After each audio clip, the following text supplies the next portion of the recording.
उमेश पुन्हा एकदा आपल्याकडे येतो.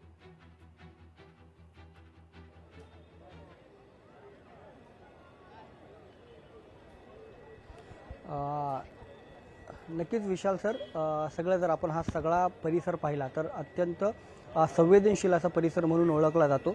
या सगळ्या परिसरामध्ये जर आपण पाहिलं तर मोठ्या प्रमाणात पर्यटक असतात. देशी विदेशी असे मोठे पर्यटक जे आहेत ते गेटवे ऑफ इंडिया पाहायला येतात, कारण एक ऐतिहासिक सिम्बॉल म्हणून आपल्या देशाकडे या वास्तूकडे पाहिलं जातं.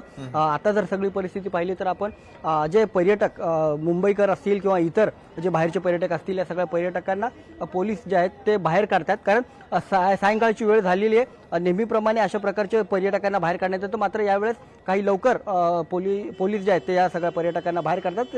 हा सगळा परिसर जो आहे तो रिकामा करण्यात आला सुरुवात झालेली आहे. पोलीस जे आहेत ते आता जर आपण पाहू शकतो या सगळ्या पर्यटकांना बाहेर काढतायत.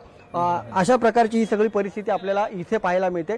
एकूणच काय तर छत्रपती शिवाजी महाराज टर्मिनस असेल, चर्चगेट स्टेशन असेल किंवा जे महत्त्वाचे आपले मुंबईतले स्टेशन आहेत तिथे गस्ता ज्या आहेत त्या वाढवलेल्या आहेत. तिथे सगळ्या जे प्रवासी आहेत त्यांच्या सामानांची चाचपणी केली जाते.